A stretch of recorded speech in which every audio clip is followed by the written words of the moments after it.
And we are live. And I already messed it up. I had a whole intro planned. So let's get to it. In the week since the surprise announcement on jw.org that Anthony Morris III would no longer be serving on the governing body, Watchtower has revealed nothing, leading Jehovah's Witness members to speculate as to what the heck is going on. Today, we'll look at how members are reacting via private JW forums and reports from mentally out members. My name is Jake, and we are here for, yes, as JW Edgy said, the gossip. And if you are watching this later in the far-flung future, this is Yolanda. Yeah, and we have Yolanda off to the side. This is a live stream. It is sloppy. It is extemporaneous, to use BE book words, and it's a free-flowing conversation. So if you like something shorter and more succinct, you're shit out of luck. Also, there's cursing. So hello, but we've got some interesting stuff to get to today. And we've got a lot of, first of all, we're learning how to speak live in real time. Second of all, we've got some lovely chatters here. Shout out to JW Edgy here for the gossip. And so what I'd like to do is kind of get into the gossip. As to what Jehovah's Witnesses are saying. So if you want to sound off in the comments as to whether or not we should start from PIMO reports, via the XJW Reddit and stuff, or the Jehovah's Witness forum posts. And I thought I would start by establishing what I'm talking about, because I definitely would not have thought when I was a witness that there were dedicated Jehovah's Witness forums that are moderated and run by Jehovah's Witnesses that exist for Jehovah's Witnesses. And I probably would have thought that that's not a thing because of the intense stigma against such things in the organization, and specifically from the leadership. David Splain gave a talk a year or two ago about members should not be on such forums. Not a great way to word that sentence, but you know what I mean. He kind of specifically warned against being on forums because it is not monitored by Watchtower leadership, and therefore it can be a cause for gossip and speculation. And so I was kind of surprised to find out that such things existed. And I looked it up after that talk. I had started doing the channel, and I thought, oh, well, that would be interesting to see what these private forums are like. And I kind of forgot that I did that because it's quite a process to sign up. You have to be approved because obviously they're very concerned about apostates sneaking in. And let's also establish what apostate means, because if you are watching this as somebody who's never seen the channel before, or if you just want to, this is foreshadowing for our discussion. Apostate is a really weird, slippery word for Jehovah's Witnesses, and it kind of just seems to mean anything negative about the Jehovah's Witness. If somebody hears something negative, let's say you're a witness and your coworker confronts you about something negative about the witnesses that they heard in the news, the witness is going to assume, aha, that must be from an apostate source because it is negative. So quick pause while I take a sip of water, and shout out to X Cult Baby. Good to see you in the comments. Thanks for swinging by. We have XJW royalty here.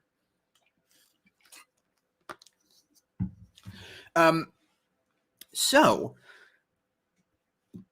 we will see as we get into these forum posts that there is great concern about what apostates are saying, which I might not have expected actually going in.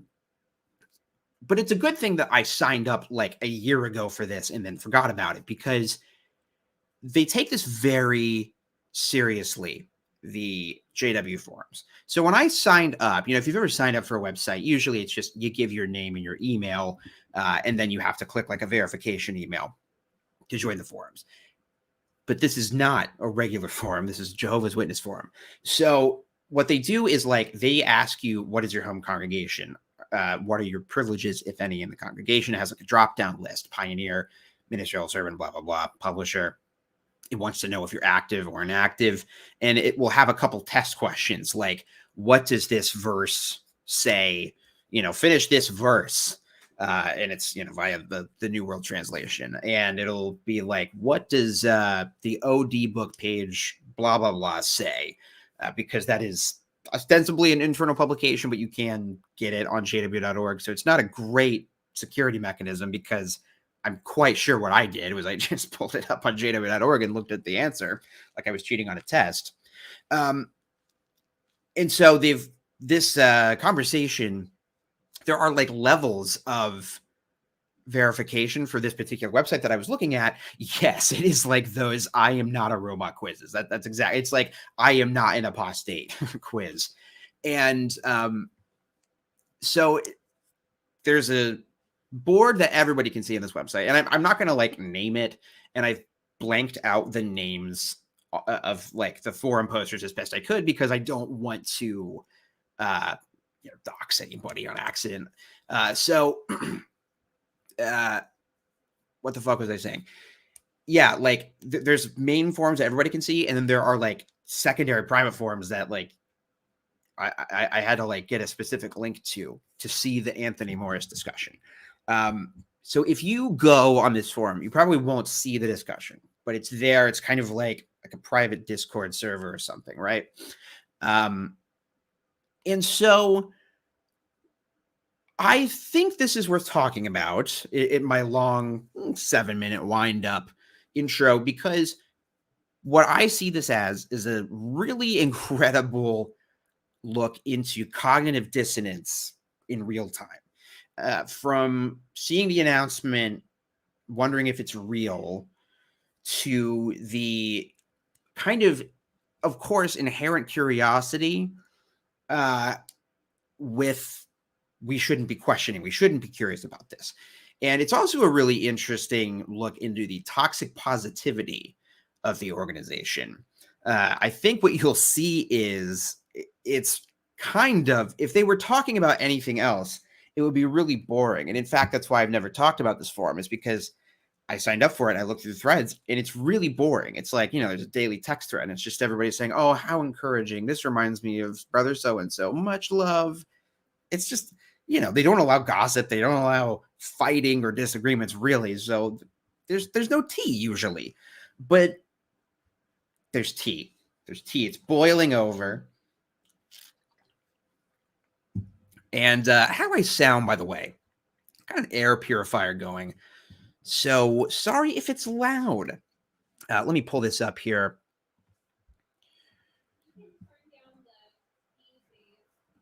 Okay. I think it's all right. Okay.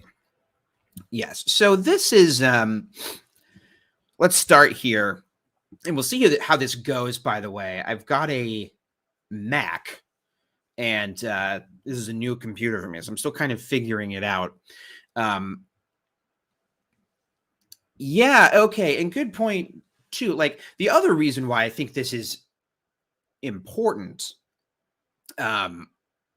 is because this is a huge event in the Jehovah's Witness world, but it's also a really strange event. The posts that I've seen from like PIMO people who still have contact with their believing family members is like, at first, the believing family member will be like, well, where are you hearing this? That sounds apostate. And then the, PIMO will send the link to jw.org, and they're like, oh, well, it must be due to age or something. So it's kind of like you see this incredible turnaround of there's no way that's true to, oh, okay, well, even if it is true, it's not a big deal. So we don't get to see people's brains, when they're going through their thought process like this. But it's kind of interesting to see the spin. So this is like the first post. Well, I guess it's not, because it says around page 2. This is one of the moderators of the sub. It will be very interesting to see. And by the way, if it would be beneficial in upbuilding for setting things straight, sound off on voices I should do. What kind of cadence should the JW people have? my plan was this weekend to have a couple of friends that we were hanging out with read some of these. I was going to do like a pre-recorded video, and then I just forgot. So anyway, it will be interesting to see how this generic announcement exposes what is in people's hearts. Some will no doubt have a very negative heart and speculate that something is wrong and that Brother Morris was removed from the governing body. Apostates and critics will no doubt assume the worst. Worst what? It's refreshing that Jehovah's people have loving hearts and will assume that Brother Morris made a prayerful personal choice based on his personal and private circumstances. We respect his privacy by not speculating about what happened. I love this post. I love this post. This is the entire culture of toxic positivity of Jehovah's Witnesses kind of in one post. And I want to thank XJW Caleb for giving me that term, because when I sent him this, that was the phrase he used, and that is exactly how I would describe this. So like, what the leadership does when they want to tell you what to think is they will say some people may think this bad thing, but Jehovah's people surely will think this other thing. Kind of like telling you like, oh, I don't want to be one of the bad people. I'm one of Jehovah's people. I'm going to think the good thing. The world may think that all these crazy genders are normal, but we as Jehovah's people know that God made one gender and then a bonus one was extrapolated from a rib. That's kind of their whole marketing gimmick. I'm trying to think. That's like the formula for how it works. And this moderator of the forum is doing the exact same thing. Like, there are going to be some people, obviously not any of us here in this forum, who are bad, and the way that we'll know they're bad is by they speculate and assume the worst with an E. But we, thank goodness, are Jehovah's people, and we have loving hearts, and it's refreshing, actually. And what's really interesting here is kind of this mandated assumption for everybody in the forum going forward. He says, people who have loving hearts will assume that Brother Morris made a prayerful personal choice based on his personal and private circumstances. Now, that's interesting for a couple of reasons, because that kind of suggests to me that that is the only scenario that a PIMO would really find acceptable, right? Because if there was another scenario, they probably would have listed that in the things that loving people might think. But they kind of, to me, give away that the only thing that would make this okay would be him stepping away on purpose for something that wasn't a sin. And I think that's interesting. So that's kind of where we begin with this journey. Let me figure out, oh God, how did I do this? Okay. So, oh yeah. Oh, don't look at that one. And here's another one, right? We will likely know very soon what his new assignment will be. He definitely could be. There's so many like declarative affirmations here. Like, this is absolutely no question going to happen. This is like an early leader of Jehovah's Witnesses. Like, hey, if I know one thing, is that the end of all fucking things is happening in 1914. No ifs, ands, or buts. We're going to put that in writing. That's this guy. This is the ghost of C.T. Russell on the message board. We will likely know very soon what his new assignment will be. He definitely could be one of the helpers of the governing body or assist in the writing department. In my lifetime, it is definitely the first time I hear a member of the governing body resigns for personal reasons. Even elders, when sick or very old, don't resign. But we have no idea about everything that is involved in being a member of the governing body. We have a vague idea. Whatever is the reason, nothing can stop Jehovah's organization, and no one is irreplaceable. Already, I'm realizing there's no way I can go through all of these because there's so much to talk about with all of these comments, right? Like, this is a really interesting look into how they are trying to craft a scenario that makes this all okay. And I know that that is something that I would do as a witness when I would hear kind of a culty comment at the meeting. You immediately go like, well, what could they mean that would make me not have to think about why that is bad? What good thing might they mean instead of what they actually said? And that's kind of what they're doing here. But this is a kind of a revelatory comment. Fucking hell, I have a real issue with my tongue getting tied here. And I'm being real awkward. That's because I'm smoking on my little vape. I'm just going to be honest with you. That's what's going on here. So thoughts and prayers for that. Yeah, okay. So it's the fact that they say we don't know everything that is involved in being a member of the governing body. We only have a vague idea. That's kind of interesting, actually. Like, you really don't know what all is involved with being a governing body member. I don't know what all is involved to this day. And, to the extent we know based on Crisis of Conscience, that was written in, the 80s? It's been a little bit. There probably have been some changes. So, yeah, we don't know. And you really don't know if you're a PIMI. And so you kind of have this thing where we're like, well, definitely they're going to tell us what's going on. And but it definitely, it probably isn't that he's old, because that's never happened before. This is the first time it's ever happened, but it's not a big deal. And because Jehovah's organization is irreplaceable, or is not irreplaceable, people are. And this is the start of what I think is the biggest copium that you see throughout these posts is like, if anything, let's assume the worst. This is just proof that these guys are just men. They're not our leaders, and Jehovah's taking care of things. Because it's kind of unthinkable that that this would happen for any other reason. You can't really think in your mind like, oh, maybe they did something really bad and had to be kicked off. You're like, well, that couldn't be. So yeah, it's interesting. They think it must be not a sin, and we shouldn't speculate. But even if it is bad, it's just proof that Jehovah's in charge. So that, there's no way they can be wrong, which is a clever way to set things up.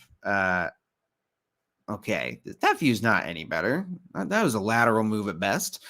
You also see, by the way, they were posting the same things that XJWs were saying as far as, has this ever happened before? Well, it happened with Raymond Franz. Look, Raymond Franz wasn't called Brother Franz, but Anthony Morris is. And they brought up, what is his name? Greenlees and Ewart Chitty, Egbert Shitbrain. That guy's crazy name. So they're going through all that stuff, but just in this really diluted, emotionless way. Let's see. Let's go through. Yeah, I wonder if they'll address this development in our next update or broadcast. I certainly wonder that too. And I agree with this next guy who says, I could be wrong, but it is unlikely. If he resigned for personal reasons, the subject is over. And in the worst scenario, the subject is over as well. Now, I don't know how he's getting to that second thing. I think he's right. If it is for a bad reason, then it would be over, right? Because they know the organization isn't going to talk about it. When people get disfellowshipped, you don't talk about why the person got disfellowshipped. Well, people might gossip, but you're not going to hear on a broadcast what the hot goss is. So, yeah, it's kind of, I agree with anonymous JW poster number 2 on this. And this is where the JW forum equivalent of infighting starts.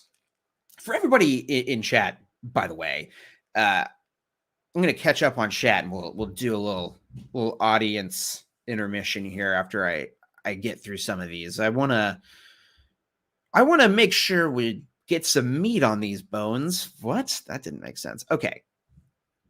Folks. They start with folks. I don't think I could do a Biden. I'm like, that's kind of how Biden starts, but I don't really have a Biden. Folks, we are trying to get into his personal business. Yes, Jehovah's organization will tell us what we need to know. What we are not told is none of our business. How would he feel if he read our posts? I love this. I love this introduction because I don't know about you, but the only time I've ever heard, like, how would so-and-so feel if you read your post is like, how would Jesus feel? And it's kind of interesting that they are using that same logic. Like, well, if Jesus came and looked at your Blu-ray collection, what would he say? Would you have to hide any rated R movies? They're kind of doing that, but with Anthony Morris. And it's interesting to see the conversation that this sparks. Because not everybody agrees with this. Not everybody agrees. And let's see if we can get into some of the different takes on whether or not it is okay to get into this personal business. Ooh, I included this because it proves that I'm right. And folks, you know, I recommend starting a YouTube channel and throwing out hot takes. So every once in a while, you can be proved right about something because it's a great little rush of dopamine. Okay, this witness says, I once heard that he was called Frank because he was so frank. I said that in my last freaking video because I heard an elder tell me that one time, and I just feel kind of validated that at least one other person has heard that story because I said it, and I was like, what if I misremember that or I'm just wrong and people think I'm crazy? But no, that would be impossible. Yeah, this is good. And this is the highly upvoted copium. The governing body are just men serving in a position to lead the preaching work. It doesn't matter who serves in that position. We mustn't become, oh my, well, this might call for a British accent. We mustn't become too attached to men. We serve Jehovah. They throw an R at the end when they're British. And although it's been lovely to get to know the GB members a bit more better, so they might be Cockney, a bit more better with the broadcast if one stops serving for whatever reason, becoming apostate, wrongdoing, illness, family matters. It shouldn't be that much of a big deal. We thank them for their service and get on with our lives as witnesses of Jehovah. I sincerely hope this news doesn't rock the faith of any in the brotherhood. Oh boy, I apologize for committing to that. I feel like I could have bailed at any time, but I just didn't. I just kept going. And I'm going to do a little check-in because a weird thing is happening on StreamYard, which I'm using. Typically, StreamYard tells me, you know, how many people are watching the stream, and it just says 0, but chat is going. So I know it's not 0. Okay, we've got, holy cannoli, we've got 257 people watching. That's a lot of folks. We keep hearing about folks, and here they are. They're right here. And while we're pausing, let's do a little chat shout out. I mean, I've talked for a solid 10 about the actual content. So first of all, hey everybody. I remember your username rack because the comes last, and I think that's bold. It is triggering. I kind of had forgotten that there's a way of talking when you're a witness, you know, that there is just a way to word everything that might be misconstrued as a criticism. So you just talk in this really holier than thou. I don't know. What would be the right word for it? Yeah, it's just kind of this like schmaltzy, fakey, everything is so lovely vibe. But yeah, you definitely get a sense of how they talk. And yes, well, whatever this means, it can't be bad because that's impossible. Yeah, exactly. If it was if something bad happened, that means that I might not have the truth. And I'm not ready to accept that. So it must be fine. It must be. I wonder about those people. I said to one of them that the governing body is no longer a governing body member, and they looked shocked. They really do not know. Yeah, and actually, hang on, let me put that back on the screen. Thank you for bringing this up, because a weird development that I definitely meant to say in that introduction that was really going to be so great was that, like, the announcement is no longer on the website, and it's because they didn't make it like a separate page, right? Like, they didn't make like a news article page for it. It was just one of their alert boxes on the newsroom page. And what I've heard from both sides, explosion of the aisle, is that those are temporary and like can expire. Still, though, you'd think you'd want to keep that up. I mean, people are already going to know and notice. But it's had the weird dual effect of, like, there are some people who didn't see it. And because, let's say they're kind of inactive or just not super tight with any elders in the congregation who might relay this information to them, like, they just don't know about this. They hear their witness friends say it, and then they go to check on JW.org and it's not there. That's gonna cause chaos. I really wonder, and as far as we know, and we can take a look later, because I was thinking it might be fun to take a trip down memory lane and just for old time's sake watch a Tony Moore, a little PIMO 3 video. We'll see if they're still on the website by the end of this.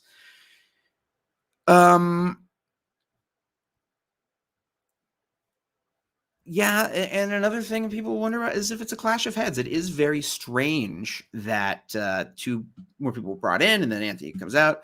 We'll look at a post on Reddit later that suggests that they may be unrelated. Darth Magog in the chat. Ostentatious in the chat. Long time fan of the show. Friend of the show. Cool to see everybody in the chat. We got Lowe, the Pun Master General, and Villain of the Year. This is a good bunch. This is what you like to see. All right, enough niceties.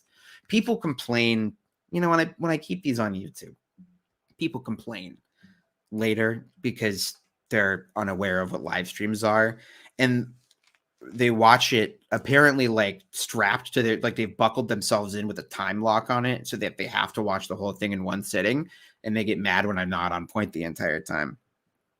I don't know why I'm being so passive aggressive. It's really not that big of a deal. But no, I gotta say, the vape is bringing weird energy.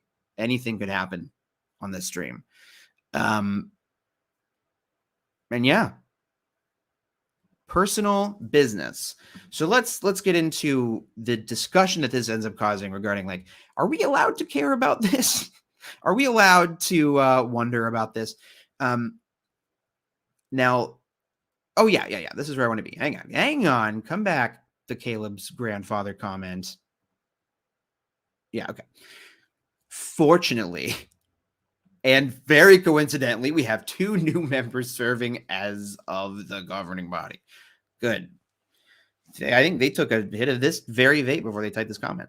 This is how it is in this system of things. What? There should be no more speculation about this. So-and-so really putting his foot down. It is none of our business, and there is nothing to speculate about. No member of the governing body is irreplaceable. They are our brothers in faith. We'll wish him Jehovah's blessing in his new task, whatever it may be. Oops. I left his name there. Well, that was Jimmy with some real scolding energy coming out. But this person brings up, but he was Caleb's grandfather. And yeah, this is a bit of a problem for the religious leaders. Why did I call them that? For witness leaders. I know what religion they are. Witnesses, right? Yeah. Tony Morris is the face of Caleb and Sophia.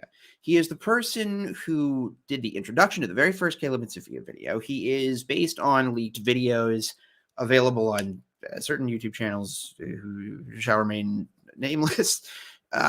we know that he was kind of the one who spearheaded that project. And I believe there are like behind the scenes documentaries, or at least one on jw.org that, talk about Anthony Morris's role in that. And certainly he is a big voice in that little behind the scenes thing. So this thing that they're so proud of that is very aimed at children is now kind of attached to this guy who you have to wonder, and I know they don't want to think they're thinking about it, but their brains are. If you're a witness, you're hearing all this stuff, even from the governing body members, that there are allegations of CSA in the organization and mishandling of CSA. And then you hear randomly that governing body member, he's just not on the governing body member. He's just not on there anymore. Yesterday he was there, and now he's not. And now it's not even on the website. So just don't even worry about it. That's quite a big leap, and that is going to cause people to think, is that related to these allegations I've heard about? And, we don't know. We have no idea what it is because Watchtower hasn't released any more information. But the same kind of speculating that we're doing right now, they're doing, even if it is in their heads and they're praying to Jehovah to get them to stop thinking about it. So, yes.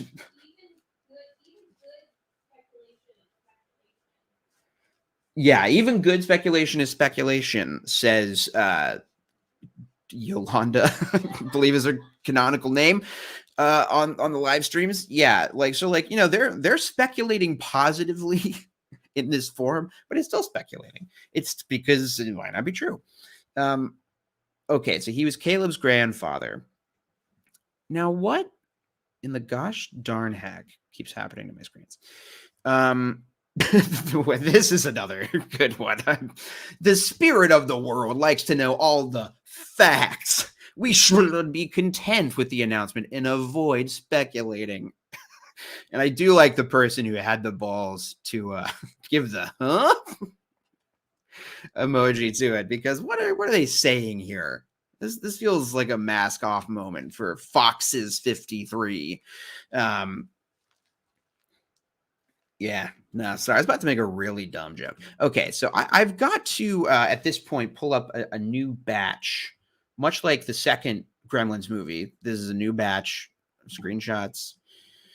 Now, I've never seen Gremlins 1 or 2, but I am aware that there is a sequel and it's called The Bad Batch, so I don't know why I know these things. And these are things that Yolanda wonders about as well. And that I'm trying to work through in therapy. Okay, now this. Oh, wait, I said that as if I've put it on screen, but I didn't. Brief water break so that if I didn't have a computer screen right in front of me, I could do a spit take at this absolute seismic Krakatoan volcanic eruption of a take.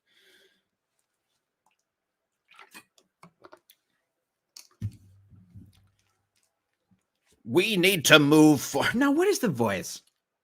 I feel like it's got to be bold. No, I'm just going to read it. I'm going to let the words speak for themselves. We need to move forward, following our leader, Jesus Christ, imagine in the second phase of the Great Tribulation, everyone will be gathered to go to heaven, and we must continue to follow the guidelines those being trained and the elders. May Jehovah help Christ's brothers and the other sheep. Yeah, a Charlton Heston voice, like, you bastards. You blew it up. You speculated about the governing body. Now, hang on a sec. What is this guy? My grandfather, who's the freaking, I keep on wanting to say host. He was not the host. What was he? He was the school overseer. The overseer. God damn. Yeah, my counsel point was always reading too fast. And I always contested that old people need to listen faster. And that didn't never got me good marks. Hey, more royalty in the chat. We've got Riley, aka Jegs of 2020. I know, right? Getting counseled in real time. You know, some things never change. No, I see what you're saying. You're saying for the witness voice. Like if this is the recording on jw.org, it would be a slow. You're absolutely right. Yeah, very, very weird. Very aggressive. And it should be said, not a lot of upvotes. You know, this is not it. And maybe this is the meme, the Jesus meme. They yelled at him because he told the truth. Oh, shoot. Some of these I forgot to blank out. Okay. Yes. So one thing that is interesting is we've heard it reported on the XJW Reddit that during the morning worship prayer, that Brother Flegel, the new absurdly named governing body member, said the prayer and asked the body or the brotherhood to pray for Brother Morris's family. And this was posted here as well in the forum. Somebody said that they had some context, Bethel, and because it matches up with what we know, I would think that that's true. And so somebody dared ask, I feel like I'm missing something. Why pray for the family of Brother Morris? I mean, we can all pray for each other, but what is going on here? A brother perhaps gets older and decides to step away from a difficult task, right? Why do we then pray for the family? This person's asking the hard questions. And I think that that's good. You know, I like to see it. I like to think that C, the person's avatar who's just the letter C, we're going to see her in these comments coming up soon. I don't know. Bad time to ask for super chats? Probably. And now old Turtlehead comes in to put down the mod brakes on him and say he will no doubt need and appreciate the love and support from his family, and our prayers for him and them will help him adjust. I lost track of Turtlehead. Other than that, we just don't know or need to know. Folks, we're on a need-to-know basis, and we little plebs down here don't need to know. And this is interesting here. People are saying, now hang on a second, changing positions or assignments, that might not be a bad thing. If anything, it displays modesty and humility. Maybe he's actually being very humble, which I say, have you heard this guy talk ever? So it's, yeah, you just see people kind of wrestling with it. This is what I wanted to get into. Somebody stood up to the likes of Turtlehead and Jesus Freak from earlier. And no, hang on. Quick atheist aside. Why does Brother Morris and or his family need our prayers? What are they doing in a tangible, measurable way?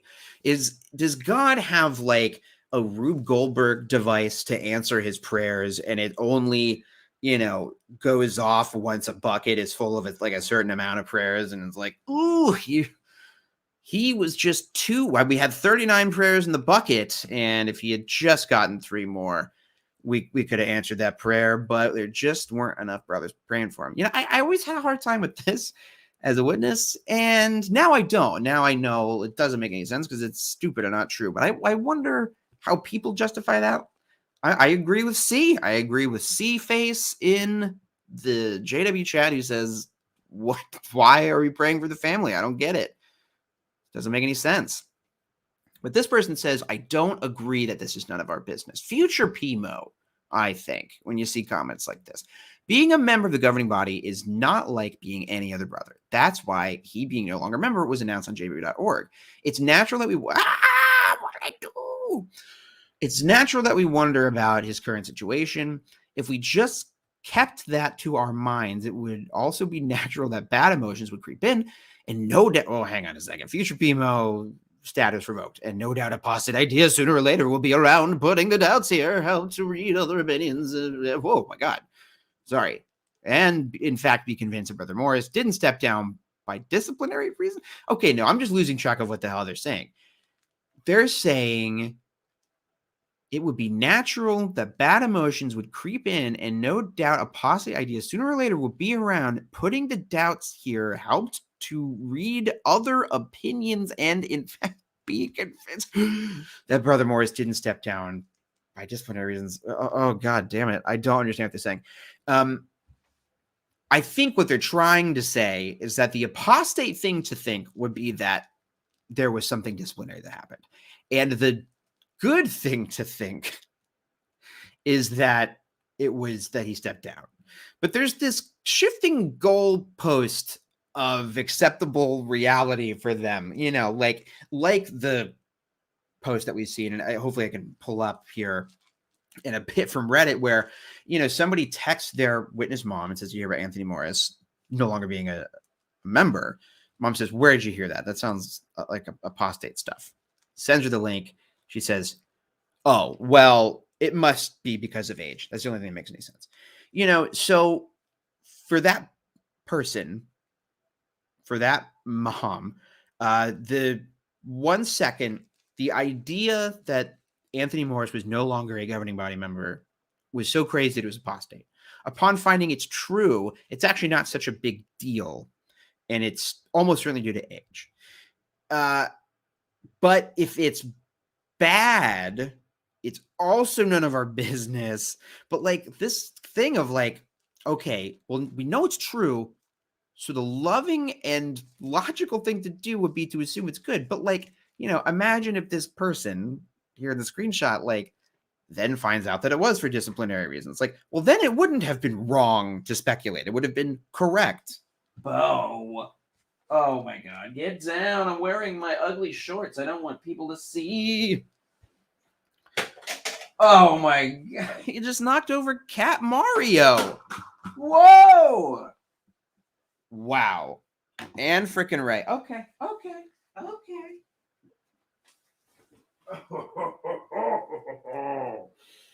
All right. Well, it happens every stream, everybody. We must contend with this guy. Oh, don't push away from me. Hang on. Say you're sorry to Cat Mario and Ray. Wow. Look at him trying to push away from the apology. Well, you had to see my really ugly blue basketball shorts. It's unfortunate. We're just lucky I was wearing pants at all, quite frankly. Yeah, wild how similar Mormons are doing the same apologetics denial and speculating over their church's SCE debacle, almost like indoctrinating folks find ways to make everything okay no matter what. Yeah, I mean, that's kind of the whole way that cult reasoning works, is you are able to be right no matter what. There's always a justification, even if that justification leads to circular reasoning. Oh my goodness, Bo, you're being so distracting.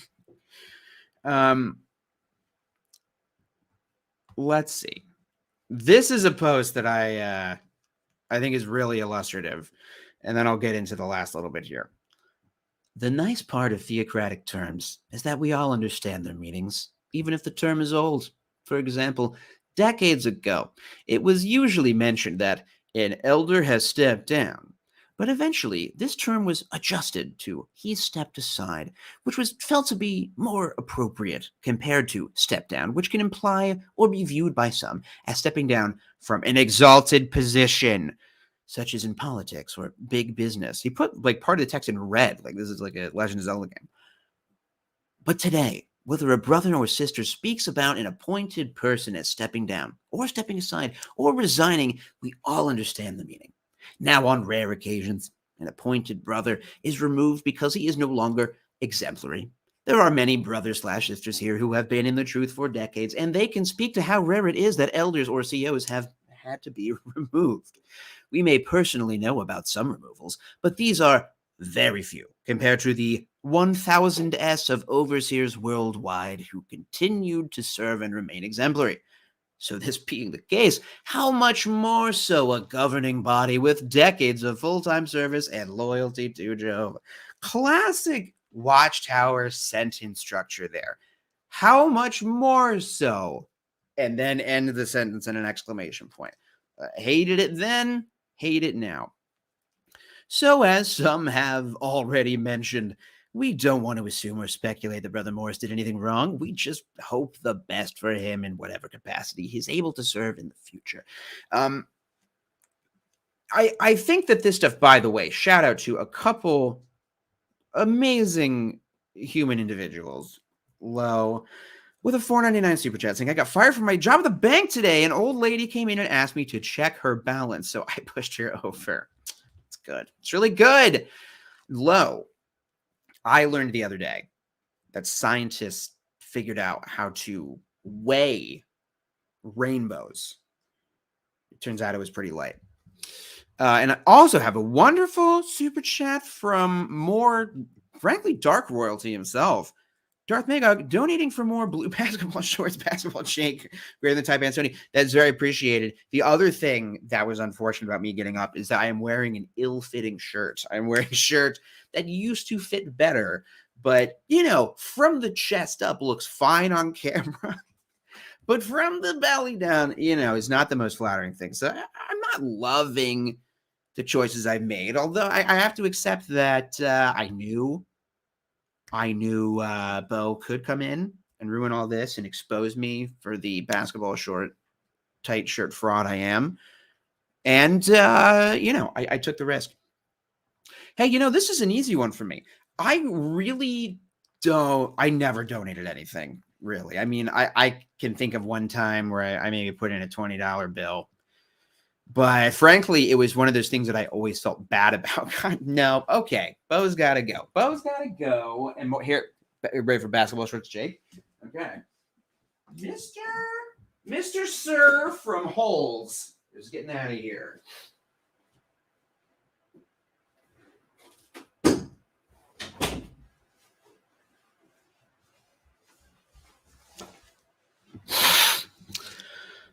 Okay. Anybody remember Mr. Sir from Holes? What a great name for a character that is. Okay. Sorry you had to see me like that. To quote the classic line from season 6 of Lost, I shouldn't spoil anything. You might watch it. It's good. Okay.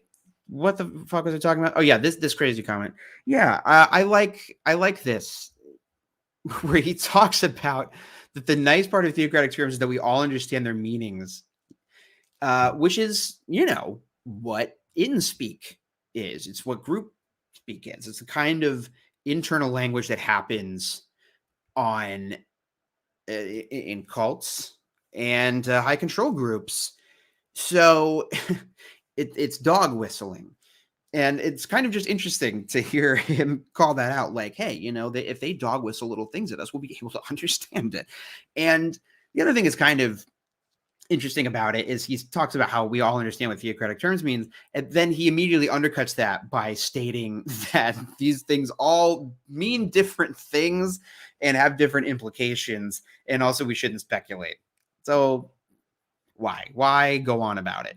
He said, having gone on about it for 49 minutes. Okay. There's a couple more things that I thought were interesting. And see here, this is another thing. They're definitely clinging on to the fact that he's still called brother in the announcement. That's a big part of it. Now, where's the bits about? Oh, okay. Here we go, friends. They're talking about us. We're famous. Well, and before we get to that, this comment just made me want to puke because if anything, I'm I'm sure they'll say something like this, right? If there's any kind of announcement, it'll say something like this: Jehovah's Day is coming and on time. And that's all that really matters. Okay. It's important to realize, and I've been trying to work on either like a video or a series about like counter apologetics for Jehovah's Witnesses. Oh, I realized I just read that and didn't put it on the screen. That's my bad. Let me put that on the screen. So this is the counter apologetics thing. One of the things that's really hard to remember when talking to Jehovah's Witnesses is that they really earnestly don't think of the governing body as their leaders. And that's something that I think, like when I think of my waking up story and kind of being shocked a little bit by one of the broadcasts and some of the wording on the broadcast, it's because it made me realize, like, hang on a second. The only reason, like, it was one of the talks where, Garrett Loesch is saying, Jehovah trusts the faithful slave, so shouldn't we as well? And I'm like, you're the faithful slave. I feel like you're not allowed to say that. It's one of those things that made me realize, like, wait, do I just believe this guy because he's telling me God trusts him?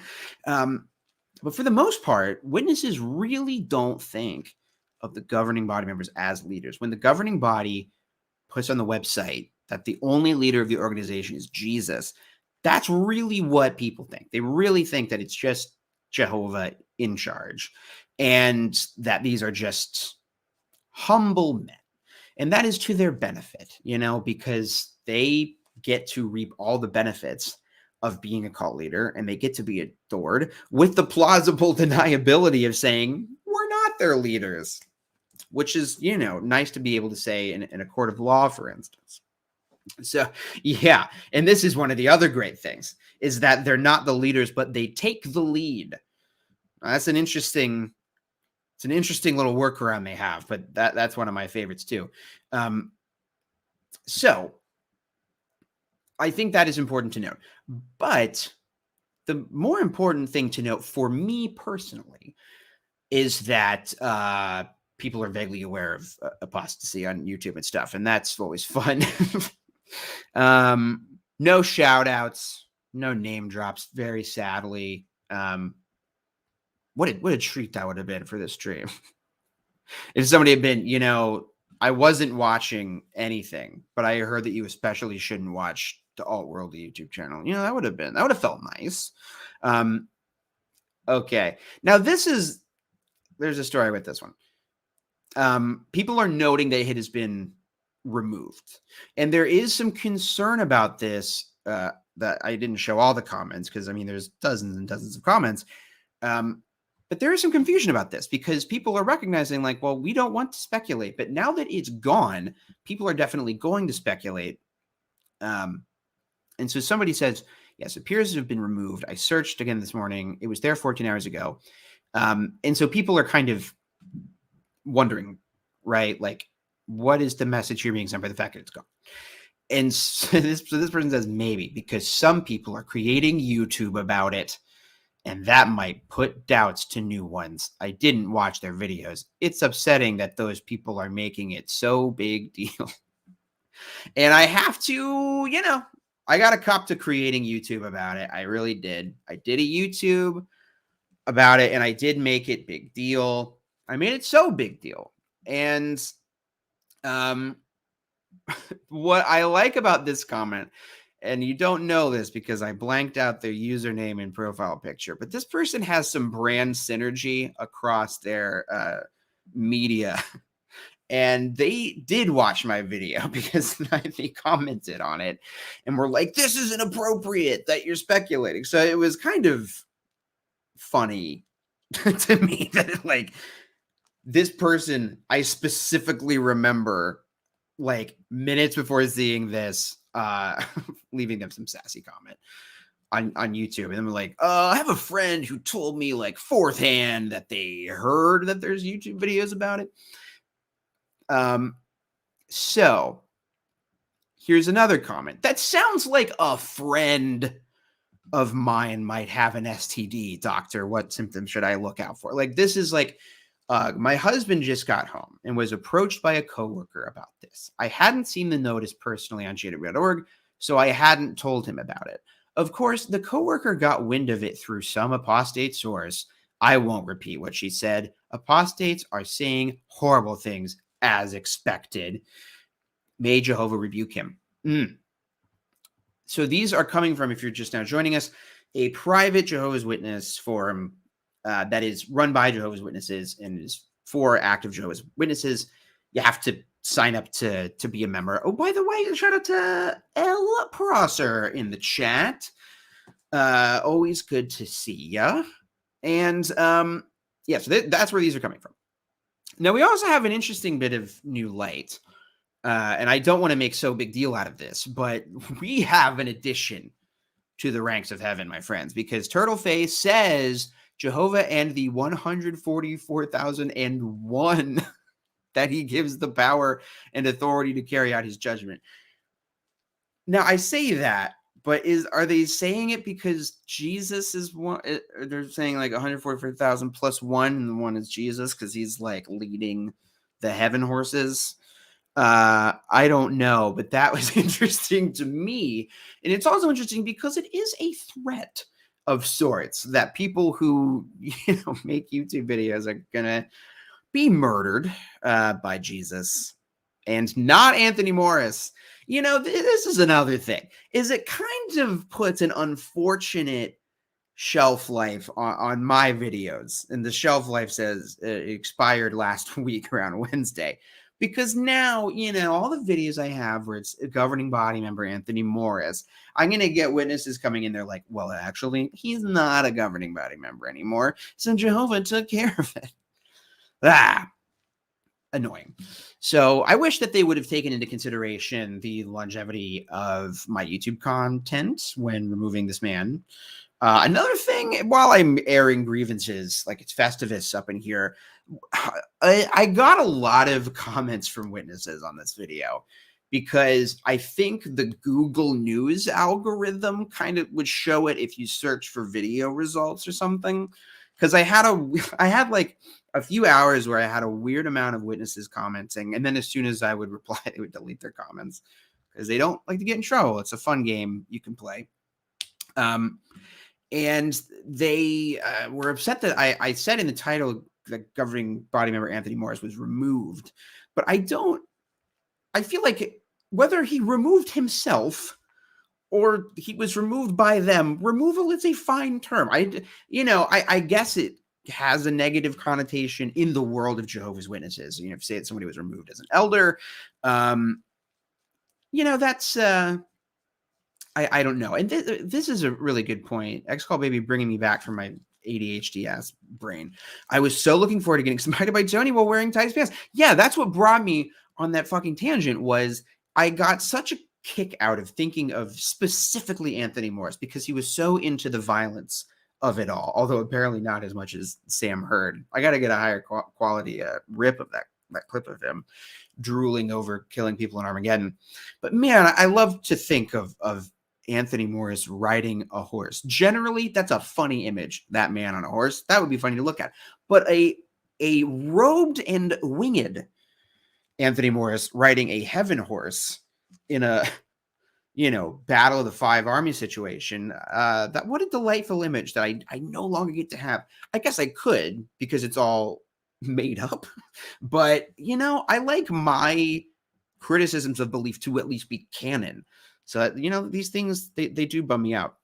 This is kind of interesting, though, because if I had, if I wasn't in XJW, or I had a coworker who was a witness who didn't know I was in XJW, I would probably approach them about this too. If I was tuned in and watch stuff like this.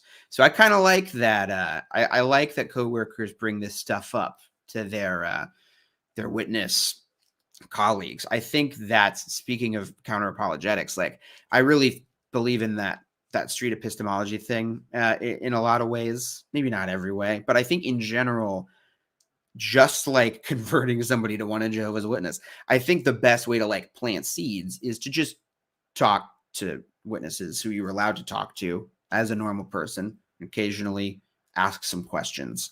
And so I like the idea that there's some worldly folk out there doing that, and probably bringing it up to this person, but she had to launder her doubts through her husband. That's my headcanon for what's happening. And not for nothing, this comment did come from Tony. So we consider the source when they say that's not a surprise. They lie all the time. That's what they're all about. Do I still have a tone? I feel like here's what I thought, that I had a tone, and then I did it on stream, and I was told that it did not sound like Tony Moore. So I don't deign to try Anthony Moore's impression, but keep in mind this may have been said by Anthony Morris III himself. Satan uses them as microphone stands. Now I gotta say, I gotta take a sip of water for this take. Boiling. It's boiling, this take. I had to cool it down with some room temperature water. It's been sitting in my canteen thing all day. So what the fuck was I talking about? The microphone stands in Satan. Yeah. I so wish that Satan was real. It would be so cool if the witness interpretation of Satan was real. And I really got to be like, that I got to like work with an invisible demonic entity. Like that would be awesome. But it just isn't. And I'm always bummed out because they always make us sound so cool in the publications, when in reality, I'm wearing, basketball shorts that have the like lining in them and a shirt that used to make me look cool and now makes me look fat. It's the shirt's fault, by the way, not the actual shape of my body. Let's shout out a good comment. This is actually a good, important point. I said that like it was a joke, but it's true. I mean this. In theory, he could still be counted as anointed, so he could be smiting from heavenly horse. From heavenly? No, heavenly horse. I read that wrong. Yeah, no, this is actually a good point. And this is a fun, like, question that witnesses are asking themselves, like, well, is he still of the anointed? And like, you didn't know before because you don't know how anybody is anointed, because all you have is their word for it, because it's like invisible heaven vision that was given that you're not allowed to ask anointed people about.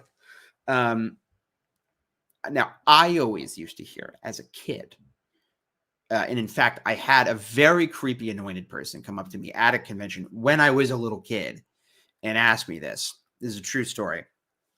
This is at the Nutter Center in Dayton, Ohio. This is a dingy, fluorescent lit, like college basketball stadium, and this slimy old guy. And I say slimy because everyone there's slimy, because it was always hot. Everyone was always sweating so hard. Maybe that's just a convention standard. Me and my friends were talking this weekend about how the nastiest place in the world to take a dump is the bathroom at the convention, because it's just hot, sweaty funk from dozens of people all day. Yeah. Also, it really is called the Nutter Center. I don't know what to tell you. And that's something that was also, that weighed on my conscience as somebody who liked, sex jokes, but was not supposed to. The old guy comes up to me. I am a child. I am probably, in the 8 to 10 range. And he's like, do you know how you're a boy, little boy? I'm like, what? Why did you say that? He's like, how do you know that you're a boy? I said, I guess I just know. He said, well, that's how I know that I'm of the anointed. And then he walked away. Weird. One of those guys where in hindsight, I feel like the elders weren't counting him among the partakers, or he got appointed and is now a governing body helper. It can go either way with the creepies. So I always used to hear that to serve as knowing that you're a boy or girl. After the, transphobic talk that Ken Cook gave, I doubt that we'll hear that line of logic now that they're like, oh, I guess sometimes that might imply to people that they might need to ask more follow-up questions as to whether or not we're anointed. I know that I'm like, yes, sex called baby. I know that I'm non-binary, just like you know that you're anointed. Exactly. You see? Like that's such a fun little turnaround that you can do. It like as a queer XJW, like you can be like, hey, how do you know that paradise is real? That's sure as I am that I'm bi. Oh my God, anointed one of the two real genders. So anyway, why the fuck did we go off on that? I don't know. But yeah, Satan uses this as microphone stands. Right. So that is that. And then okay. Lowe says, speaking of the Nutter Center, I also got fired from my job at the sperm bank. Every time someone walked in, I'd say, hey, get a load of this guy. That's good. That's just a good joke. It's a nice joke. Are you, by the way, Lo, are you watching The Last of Us? There is a subplot involving a pun book that I feel like you would particularly enjoy.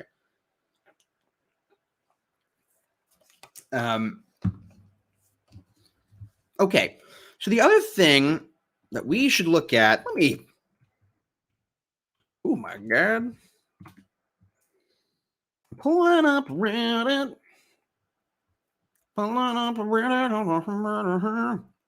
Sorry, I just had to play the Pulling Up Reddit theme song.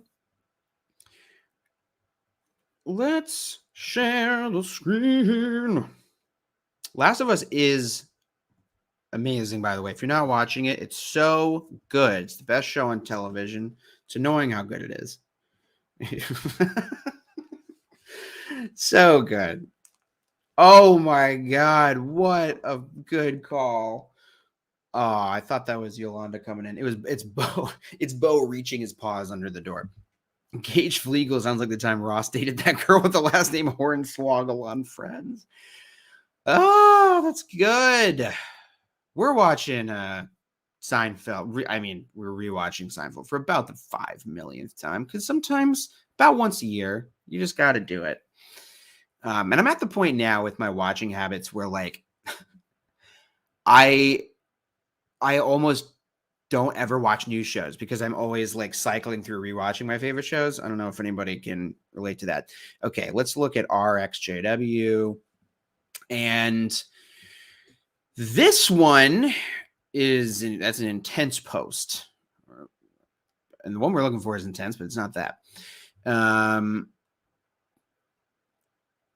This is something I actually wanted to pull up earlier.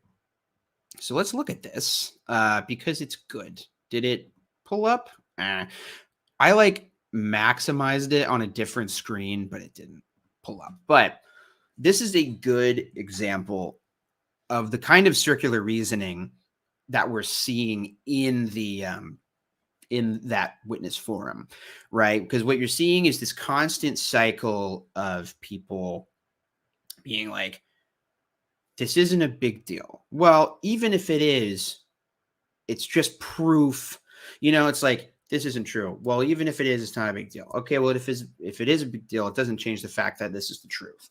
And this is a really good chart that somebody made. I don't know. I don't think this person made it because I've seen this before, but this is a good little thing I saved in my phone earlier because I want to refer back to this.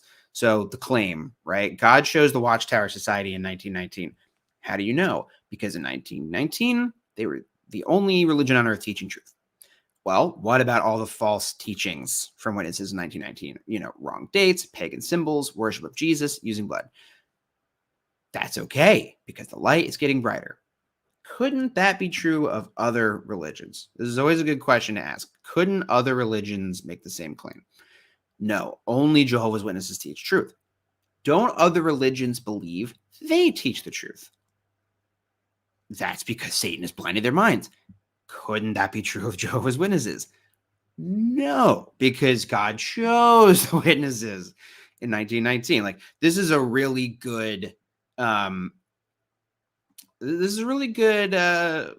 diagram of how these kind of conversations go, and like you see that playing out in this form. It's great. Oh man, it's been a while, but yes, this is what everybody said I looked like when I was in high school, and up until I grew a beard, and now people say I look like Seth Rogen. The other thing, the other look I get is Rivers Cuomo from Weezer. But when I'm not wearing glasses, I don't know. I like to think I just look like this guy right here. I don't know. What am I going for? What am I going for in this stream? What I'm really going for is trying to find this fucking post. Why is this not the top voted pinned fucking thing? Oh my God. Okay. Quick pause. Do we have some cult cousins here? Heather, is Heather our cult cousin here in chat? We love to see it. I was just got a message from Shalise from the Cults of Consciousness podcast. We should do another collab, and I love it. What I had suggested last time, and we ended up not having time to do it, is exchanging video propaganda, for the other one to react to. I think that'd be super fun because I've really not seen a lot of Mormon videos, but they've got them. And the ones I've seen are pretty strange and incomparable to witness videos. Why? Apologies to people who are just listening to this and had a fairly coherent few minutes followed by me just making noises. There it is. A better streamer might have bookmarked this earlier. I'm not a better streamer, folks. Live viewers, 0. StreamYard, get your crap together. Can we get a comment? Oh, just you top all. That was good advice. There's a delay on StreamYard too. That's another reason that's kind of annoying, but it makes it easier to do stuff like this. Okay. So this is, I think, worth sharing. I tend to be careful of speculating on this channel. Now, I say that. I went on XJW Caleb's channel and we did a speculation marathon. So yeah, I don't know. I'm not consistent with my values at all. Fuck me. But I think that this is worth reading because I looked through this guy's profile. He has posted reliable information in the past, including information that I covered in a previous stream about Bethel insider leaks. And sure enough, it came true. He was the one who talked about the 2 new governing body members before anybody else. So I think his contacts are pretty reliable. And it's also not super specific. So let's go through this. And meanwhile, take it with a grain of salt. 2 brave PIMOs, one serving in some capacity at the U.S. branch, and the other has a close family member there, contacted me today. I also spoke with a friend who is a PIMI Bethel elder. The following are some interesting details I have gleaned, Bethel lingo, regarding the TM3 saga. Man, by the way, I've been seeing gleaned a lot lately. I don't know why. I keep on just running into circumstances where the word glean seems to be the logical conclusion to a sentence. It really trips me up because I try to avoid those JW words. Gage Flegel, named real name, apparently a real name. The newborn of the governing body was the morning worship chairman who made the announcement on February 22nd that Tony Morris is no longer serving on the governing body. Gage Flegel prayed for Tony Morris and his family in the concluding prayer that morning. So we also heard this from the witnesses on the forum. Tony Morris is still at Bethel and listed as working in the service department in the telephone directory. Tony Morris is rumored to be presently in the Walk Hill Infirmary, but this is not 100% verified. Jesse Morris, his son, who just graduated from Gilead and was given his diploma by his old man, is still in good standing and serving on the United States Branch Committee. Okay. Interesting. I should also mention that the witness forms were also speculating that that he was still at Bethel. Like, people had said the same thing. And they also mentioned this thing about him being in the infirmary. So these rumors are getting out in JW land too, which makes me think that it's true. This is actually a great idea for a video. This is coming from a content master. You should make a video about ordinary words that being a Jehovah's Witness is ruined for us. Oh my God, I know the word encouraging. That's the one that I think about, because it's really a fine word. The word fine, quite frankly, is also kind of a witnessy word. God damn it. I'll stop while I'm ahead. Okay, so what do these things reveal? I think, and this is where we get the most illustrative detail, I think. Regarding points 1 and 2, Gage Flegel and Tony Morris go way back. When Tony got called into Patterson, Bethel, circa 2003, he was assigned to work in the service department, where Gage may have helped train him. It is likely that Gage was chosen because of his close ties and friendship with Tony Morris in order to soften the announcement to a certain degree. And that is absolutely a thing that happens in witness land. I was about to get into like local details, but I'm not going to do that because I don't want to get myself in trouble. Sure. I'm sorry. I got to quickly respond to a request for food suggestions from my wife. Okay. So this matter of like having a friend make the announcement to kind of soften the blow, that's the kind of strategic bullshittery that happens in bodies of elders too. Regarding point 3, Tony is definitely at Bethel, but it is unclear if he is still serving as an elder.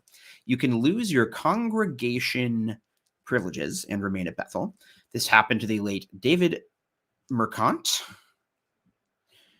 I'm going to tiptoe around that one, who had served decades in the teaching committee, but to the shock of all, lost his privileges, unsure if a pillow was involved, and was reassigned to maintenance repairing vacuums. That job really sucked. Okay, is Lowe the insider here writing this? So even if Tony is no longer an elder, he could be working as a consultant in the service department. Was that like... I mean, is that like Monk? Like he can't be a cop, but he's going to be consultant now, or like Jimmy McGill when he loses his law license or something. Okay. Regarding point 4, still not 100% sure if Tony Morris is in the infirmary at Wallkill, the largest and best equipped U.S. Bethel complexes. If he is, this could indicate he is either going through alcohol rehab, is suffering PTSD from nervous breakdown, or indeed has dementia as some claim. That said, this would be the first time a governing body member has stepped down due to failing health. I think beyond the infirmary thing, it is valid speculation, because like really, it's just hard to imagine that if it was due to health, there would just be no reason to remove him. They've never done it before. All these guys get old. This is what's so weird. This is what's so strange, is that nobody seems to know anything. And so like whatever happened, I think it's safe to say, well, let's finish reading this before I get into my bullshit. Regarding point 5, Jesse Morris is a chip off the old block and almost as self-righteous and judgmental. Getting into some editorializing here. It would be interesting how the downfall of his father impacts his rise to the top of the theocratic ladder. He is still on the U.S. branch committee, but contrary to what other XJW activists have said, he is not a governing body helper nor anointed. Of course, that could change. Yeah. I have a feeling the part 2 of the inside story is coming just around the corner. Yeah. I mean, the still at Bethel thing, I do want to talk about this. Like, you got to think, it seems like this was all very sudden. If this had been planned, I think it is safe to say that there would have been a more, you might have heard like bodies of elders might have gotten letters with some direction. There might have been, the statement might have been more legalese, lawyery sounding. But it all happened so fast. He's still on the website everywhere. We just don't know. It all seems kind of sudden, and it was implied that it was announced to the Bethel family the same morning that it was put on the website, and that some of the Bethel family saw it on the website first. So it all seems kind of sudden. And what you have to think is, Anthony Morris is a guy who's been in Bethel now for like 20 plus years. Doesn't have a retirement funds. I mean, unless, governing body members get a secret Cayman Islands fund. But from what we know from past reports, they really don't get money. They don't get a paycheck in the way we would think. They have modest accommodations. The benefit of being a governing body member is the power and privilege, but not necessarily the riches. Power is enough for a lot of people. So if something happened and he had to be removed as a governing body member, they can't just kick him out of the complex because he literally has nowhere to live, right? He doesn't have a house. He doesn't have, seemingly his family is all in Bethel or at other branch facilities and stuff. So like, I don't know. I think part of it you have to think is like, they got to figure out what to do with this guy. The stuff about his son is interesting because there's been speculation that it was not any wrongdoing on his part, but something happened with one of his kids. As far as we know, it's not that. Now, here's a question that I have. If he is removed as an elder, would it be announced at his home congregation like every other elder removal? Or would it not be? That's the question I have, because this is all unprecedented. When the last time this happened, we were not in the age of social media. So Ray France could be announced as disfellowship from his home congregation, and word would spread around the, I don't know, U.S. postal system and telephones, but it wouldn't spread to the degree that it would now. And in the meantime, Watchtower had a lot of time to figure out how to frame all that. So I think that it seems like whatever happened was known by a select few. They're keeping a pretty tight lid on it. So I don't know. Oh man, now this is a fucking take right here. Deathbed deconversion. Like, what's his name? Phelps from the Westboro Baptist. Oh, fucking hell. Unrelated, but Megan Phelps Roper is doing a podcast about J.K. Rowling. And that is going to be, I think, the first video I make for a solo channel where I just talk about whatever the fuck, because it's really bad. That's not important. The speculation is all super fascinating to me. I tell you what I'm thinking. I'm thinking it would be nice to take a little trip down memory lane and look at an old TM3B. The B stands for broadcast. We should, I think we should get a little reaction to some good old fashioned Tony Morris. He's still there. One of the nice comments, upbuilding comments even, from the witness forums. I'm trying not to say the name because, hey, I want them to have their space where they can just kind of vaguely be nice to each other. People said but it's nice whenever we need our Tony Morris fix. He's there on the website. His videos are still there. Now it'll be interesting to see how long they stay there.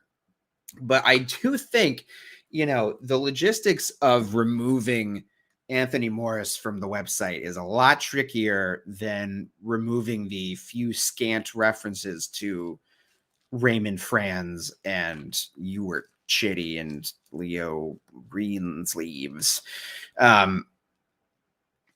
But see, the sudden medical issue, I have a hard time understanding why they wouldn't just keep him on. And if he was truly not capable of serving, why they wouldn't say that in the announcement, because that's a win-win for the governing body. The desire for privacy kind of implies that they actually want to practice what they preach. This is a business, and it is way better for PR if they can say this guy is stepping down due to health reasons, not because of anything weird that might be coming in the news soon. If they had an opportunity to avoid the kind of speculation and confusion that's happening among the members now, I think they would do it. So that's my only thing about the health issue. Somebody said it could be his wife's, just the one wife, I think. I don't know. He's not a Mormon. That it could be a wife's health issues. And that's interesting. That is actually an interesting call. I think the issue I have with that is it kind of implies that in order to qualify to be a governing body member, you have to be doing a bunch of stuff, which I don't think you do, right? I mean, there's a lot of them. All we really know they do for sure is travel around and give talks and show up to a meeting on Sundays. They're the head of certain committees, but how involved do they need to be? I don't know. Like, if Anthony Morris was just like, my wife is dying and I need to be in the hospital by her side 24/7 for the next however many months, why would that prevent him from being on the governing body? I mean, it wouldn't affect his spiritual standing, right? In fact, I think it may be a nice little slice of sympathy that the organization could spin into some, thoughts and prayers and love circles. I think that is exactly.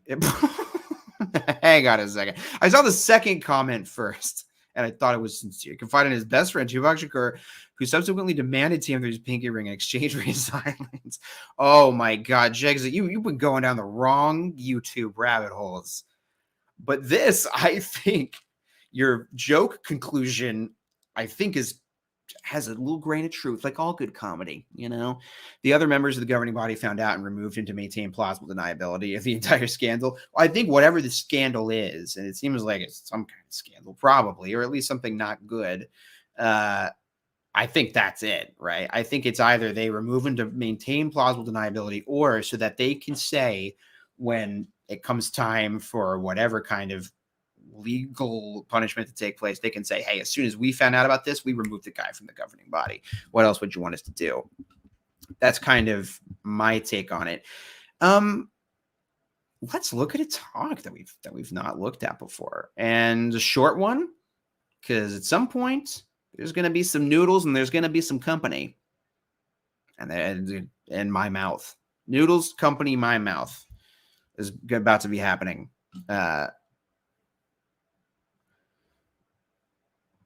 You missed the first one that started with Biggie's. Oh shit! There was a whole good bit of lore that I missed. I did. I messed up. I messed up. Jags' joke.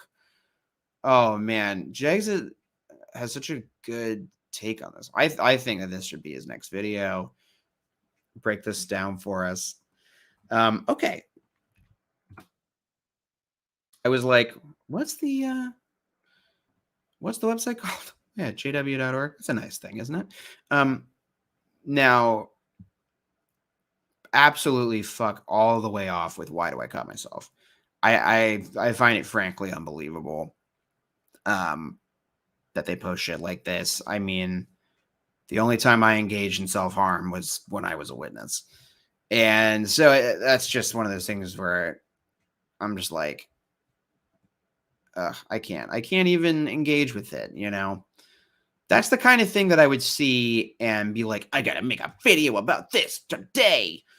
And I would get all worked up and upset. And then it would, it's not good for your brain to be constantly thinking about this stuff. So anyway, that kind of shit sucks. Well, hey, maybe we're about to have a live reaction to Tony Morris. Tony? No, Anthony Morris. What if I search Anthony Tony Morris? The man is there. This dog is crazy. By the way, I know people probably thought that I like.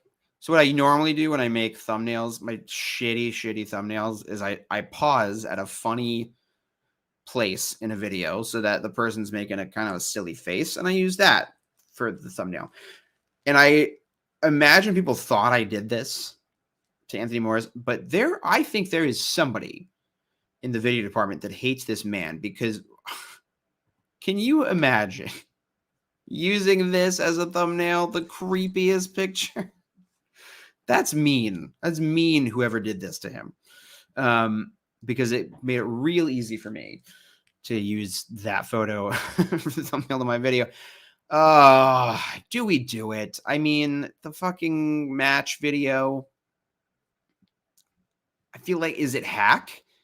Everybody's talked about it. All right. See you, JW Edgy. Let me do one quick thing, real quick. Okay. I'm trying to look for one that has dramatic irony potential. Well, let's look at this. This is one of those things where, if there's Siege exit, if there's like a scandal, like what happened with that creepy British guy that was only found out after he died. This is one of these videos going to be very unfortunate. Oh, hey, you just happened to catch me there. Some of the greatest joys we experience in life. No, I want to catch this again. This is nice. I like this because it means that Anthony Morris had to get some direction. There was a director of the scene, and they had to say, all right, so you're looking at all the storyboards, and you're kind of just like examining them. And then you turn around like, hey, I didn't see you there. And it's fun to think about, isn't it? So look at this. He's like, I'm just doing my work here. Some of the greatest joys we experience in life are as a result of several out of date, non-canonical publications there, by the way, that I don't know if Anthony Morris would be comfortable opening one of those books on camera and reading just from any page. Be family life. But living in these hectic last days, achieving such happiness is very difficult. The governing body deeply appreciates you hardworking parents and all that you're doing to try to help your children find. This is making me think of something. The governing body do this weird thing where they talk in the third person. Like, they talk about the governing body as if it is some separate entity, like that they're not a part of. It would be like if I was like the alt-worldly channel, like I just talked about it, like it was just like this cool channel that I liked, and people were like, but that's you, right? You're just talking about yourself. Like, that's kind of the way they talk about it. But I hadn't really considered the fact that it kind of works in their favor. Like, Anthony Morris is no longer a governing body member, but everything he said about loyalty to the governing body generally kind of works, because he's never saying be loyal to me. At best, he's saying be loyal to the special group that I'm in. It kind of is a bit clever on their part. I wonder if that's something that they consciously think about. It sure paid off for him. Find a rich, satisfying life. As a parent, I remember the challenge we faced. Let's think about this, by the way. When did good face? When did this come out? When did the first Caleb and Sophia video come out? Because this is a man who has looks like he's undergone like several terms in a presidential administration. He looks weathered, looks worse for wear these days. Trying to develop love for Jehovah in the hearts of our two little boys. We used the tools available, the Bible, Watchtower articles. And then in 1978, how thrilled we were to receive my book of Bible stories. What a godsend this proved to be. What a godsend. Over the years. Ay. What a godsend it proved to be. The governing body has provided many additional... Do you think he was excited? He was excited to be able to say that? Like, this was a literal godsend. Like a literally God sent the freaking book. I really can't do Anthony Morris. Sent from God above, Jenny Bloom. I don't know what to tell you. 2012. Okay, so yeah, we're good. That's right, because they just put out that 10 years of Caleb and Sophia video thing. Yeah, good point. So I mean, that's Teaching kind of aids crazy to that think help about. our young ones, and we have no intention of stopping there. It is a fact that animated videos capture the interest of little ones. This is a fact. Now, we learned earlier from that commenter that worrying about facts, quote unquote, is a worldly quality. But here, Anthony Morris is citing the fact that animated videos are fun for kids. Can be a powerful. I want to see his study. What studies is he looking at? Hence, it's my privilege on behalf of the governing body to introduce to you a new animated video series entitled Become Jehovah's Friend. This is just a preview of what we have in store for you in the future. Yeah.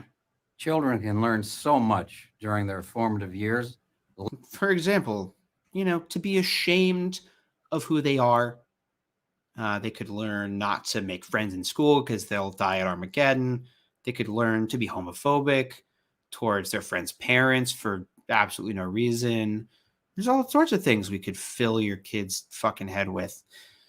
I think I do want to see. Oh, if this wasn't 21 minutes and 35 seconds, I would be interested in seeing one saying, let each one keep watching how he is building, like the mind your own business thing. I always like that.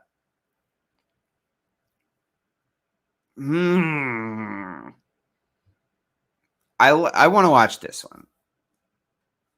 Let's watch Unclean Habits because I've never seen this as far as I know. And one unclean habit is drinking alcohol. And there are allegations that I can neither confirm nor deny. Yeah, the videos are still up. It's all quite strange. None of us know what to make of it. But you know what? X Called Baby brought up a good point earlier, which is why or what are the lies that they think we're spreading? They're just hearing like what third hand that there's negative news, but what's the lie? Like the video I made, I just said what the website said. I was like, we don't know anything because they didn't say anything. So I don't know what the lie is. Anyway.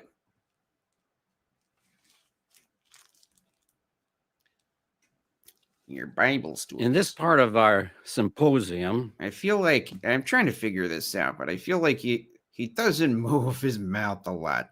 He just moves right there in the middle, lips pursed, talking right through the center of his lips. Some people talk through both sides of their mouth. He talks through directly the center of his mouth and only that part of it.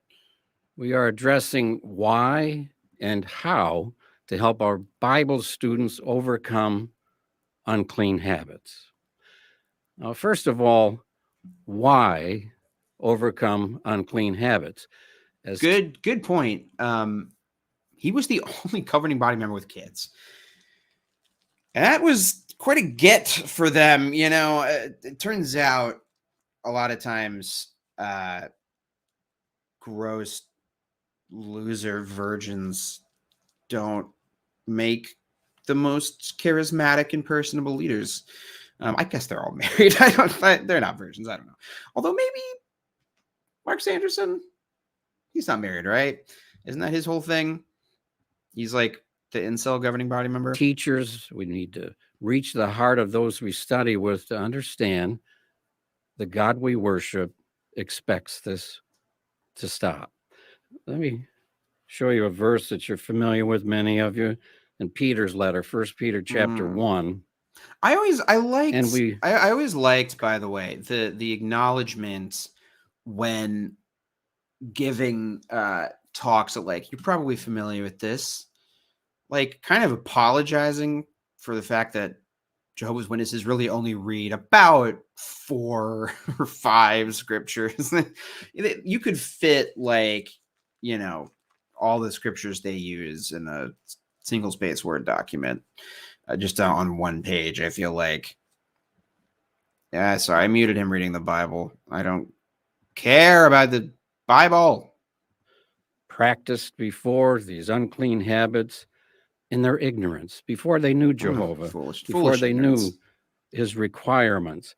They need to understand he is the Holy One. Unclean habits, like, and they have to have their conduct line up with the Holy One that we worship. It's best and review this I've is ever not gotten. A suggestion, as quoting the scripture here in verse 16. It's a must. They must be holy because Jehovah's holy. Now, in the following dramatization, note how Nita helps her Bible student Oh, God damn it. to overcome an unclean habit. Oh, well, this is good. No, this is good. We can pour one out. We can pour out some vape juice for our dear friend Nita, who has to give up smoking pot, as I recall. Nita and I talked about it. Part of me felt a bit scared. Part a bit crazy. Me knocking on great doors. Point here by Vintage. But I knew this was the right thing to do. A minister should also be free from all non-medical use of addictive or mind-altering I got your Lord of the Rings substances. reference. He does. He looks extra pale white in this video. Looks like me in the last video I But did. taking something when I'm feeling a little stressed, like maybe, I don't know, a little weed, that's okay, right? And look how disappointed she's like, oh, Jade, you stupid, sweet, idiotic, dumb, stupid Jade.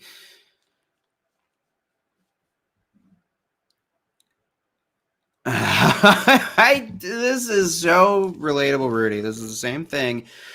This was I had developed a really fun, little did I know, unclean habit. I was like, oh man, how great is this? My body can just do this shit. This is fantastic. What won't they think of next? The human bodies. And then my dad gave me the talk, and part of the talk was talking about that we shouldn't. We need to be masters of our domain to keep the Seinfeld theme going. And so no, just a lifetime of shame and ignorance started then. Yeah, that's true. He needs constant reminders because Jehovah is a fucking psycho. Like imagine making creatures and being like, well, I think they all need to worship me, obviously, like as their God. And they should do what I say. But I do think, this little group over here, I just want them singing about how holy I am 24/7, 365 days times 2. I was contemplating getting on stage just to go back to the hood, see my enemy and say, sorry. I don't know why I just started going into King Kunta. But the important thing is,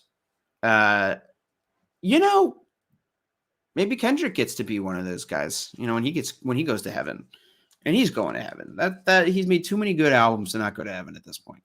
Why are we watching this? Oh yeah. So he dodges alcohol and goes straight to weed, kind of laundering it through Jade and Nita. And it's Second for the time I've stress. used that phrase. Start keeping track. Let's keep a running tally. I guess I didn't quite understand what medical meant. So we see you during the week. No, you understood what medical meant. They just don't agree what medicine is. And because they have it in their brain that drugs open your mind up to demons, which please explain to me in any way that is understandable to humans how that works. What's happening with your brain? Like, what is happening with your mind? I think I described this poorly on the channel once as like this kind of mesh fabric around your brain with holes that Satan can kind of always get in there through temptation. But man, when you drink,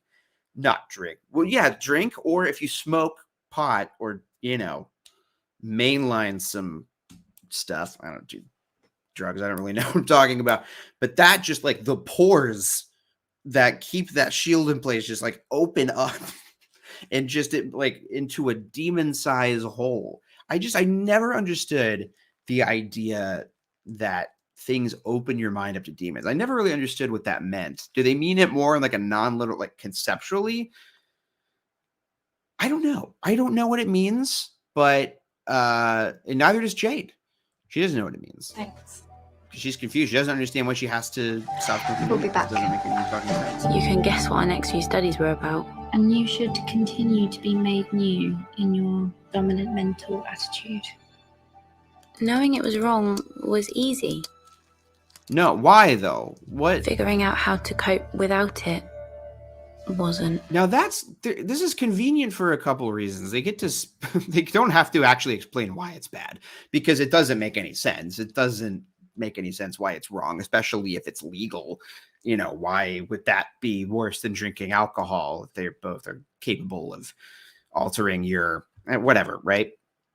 From Watchtower standpoint. And the answer is because they're old and they don't know shit. And they basically went straight from being in the war or high school to being a cult member who never got to do anything cool and fun in their lives. So they just remember drug like scare propaganda, like war on drugs propaganda from back when they were young lads, and they are now just continuing to assume that you know, the kids these days get reefer madness.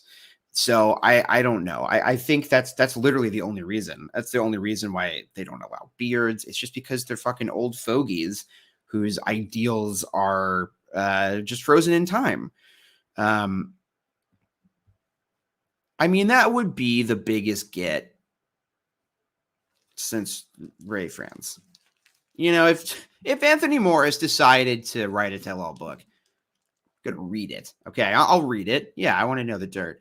Jade waking up, that feels like that's going to be the event. That's going to be the thing that rocks the world. What if they had to announce? What if they had to announce like on the broadcast or like on the website that like the sister that plays Jade is no longer at Bethel and is reproved? That's kind of something that I do wonder about. And coming out of my cage on Reddit, like he has this great website where he cataloged, has a searchable database of all witness publications, including the subtitles for every video, which is great. Like for me, if I half remember a video where somebody says something, you know, before I just had to like try and click through videos that seemed like they might be related to it. And now I can just search and try to find the subtitles. It's great. And he keeps track of videos that are removed from the website. And there have actually been quite a few. There have been quite a few videos removed from the website. One that I discovered recently, actually, and we can click away from this because who fucking cares? We get it. Jade had to stop smoking weed. But check this out. Marriage. It's a video series. Dating and marriage. Yeah, here we go. Preparing for marriage. So I was pulling clips for the video that I did with Chris, and because I wanted some cringy clips to pull, and I remembered part 2 of this series really being what I wanted because, as I recall, part 2 of the Preparing for Marriage series is like about dating, because the first one is like, am I ready to date? And the answer at the end of the first one is no, you're too young. You're not ready to date. And then the second video is like, you are old enough and ready to date, but you got to wait for that person. And I'm pretty sure if I'm like remembering how that video series ends, it's like the guy was like in the cleaning department at a convention and he sees a pretty girl and he hands the mop to somebody so he can go and talk to him. Anyway, I don't know. But I looked it up, hoping to find it, and it's just gone. Part 2 is just gone. It's very strange because it's just part 1 and part 3. And so I went to the original broadcast where they played it, because these were originally like, they played them, I think, like in 3 consecutive broadcasts. And they removed it from the broadcast too. So like they removed the video, they snipped out that part of it and the intro where whoever the speaker is like says, and we're going to get part 2 of the Preparing for Marriage series.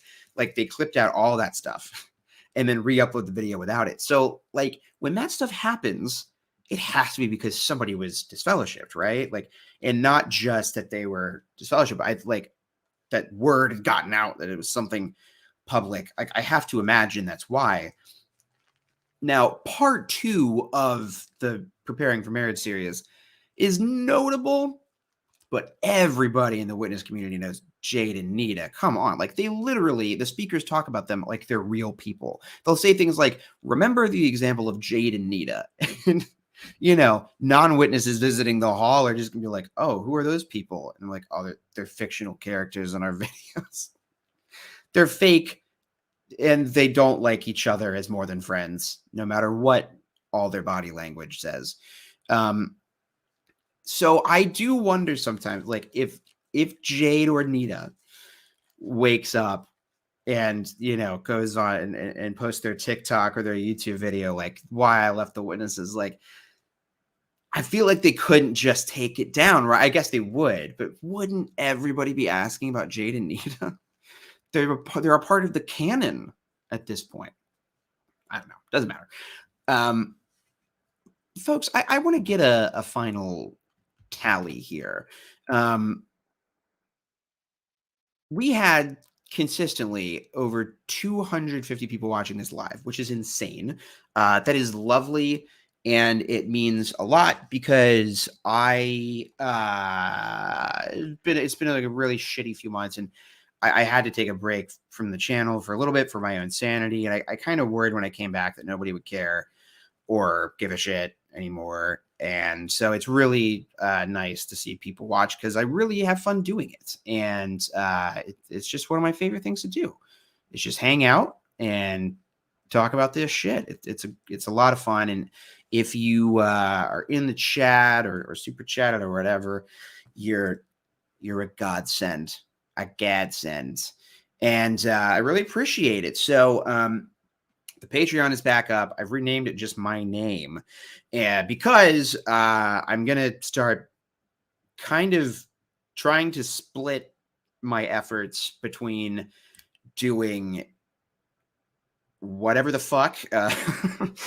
I'm kind of split on whether or not I want to do kind of whatever lefty politics shit, or if I want to do like pop culture, video game stuff, and kind of make that my focus. And this has actually been what I've been working on most of all. I don't want to jinx it, but I have been, you know, since I left the organization, my goal has been to do everything that I wanted to do that I wasn't allowed to do as a witness. And so I am doing that thing, and it's going really, really well. And I'm hoping that I can talk about what it is soon, because I'm really excited about it. So most of my effort is going into a book that hopefully will come out at some point. It is not XJW related at all, other than it is very demonic. So that's fun. But anyway, I've been trying to focus on that and just stuff that makes me happy. And I really like doing streams, and I really like, yeah, I got to do that too, because that was really fun the last time I did that. I always end these with like a weird therapy session. Thank you, by the way. I'm also doing drawing. I guess no, I won't jinx it, but so the thing that I've like always wanted to do is write and illustrate a like chapter book for kids, like middle grade readers. And so I've done that and finishing up my final draft now. And I am collaborating with my best friend from the 4th grade onward. He's the first guy I called when I found out that I was in a cult. My religion wasn't true. This is a guy who, you know, I lost track of or lost contact with for the most part as an adult after graduating, except for a few times a year we'd get together and we'd talk about collaborating on something, and we never did. And he's a professional illustrator now. So he is polishing up. I'm sending my kind of shitty drawings to him. To be like, do something kind of like this or better or whatever. He's helping me with drawings.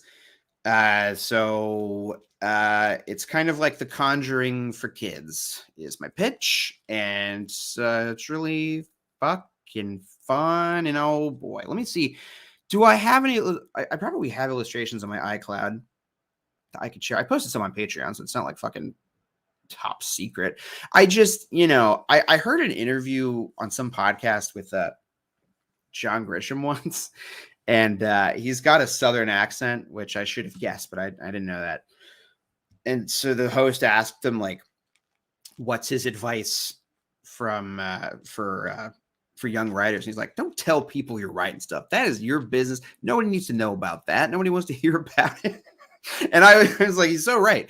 He's like, you're just gonna like get yourself, you know, you'll feel bad if nothing comes of it, but whatever. Like, for me, I'm just kind of determined to at some point publish something. And so for me, like, if this doesn't work out, I'm just gonna work on the next thing. But it's been a lot of fun. It's just been a lot of fun to do. And I wrote like a novel when I was a Jehovah's Witness that kind of led to me waking up, because it was very like, by the end of it, I kind of realized that the villain was the Watchtower, to the point where the evil tower they lived in was called the Watchtower. And it was a really pivotal part of my waking up journey, because I realized, you know, I really want to do this, but I'm just not allowed to do it as a witness. And if I ever did, like, best case scenario, I somehow accomplish my dreams, I'm fucked. And I'm not gonna be able to do anything with it, because it would stumble people and I'd be disfellowshipped. So, sorry, I'm just kind of filling time. Is this good? No, he wouldn't want me showing that. I'll show some of my. Oh, this is a good one.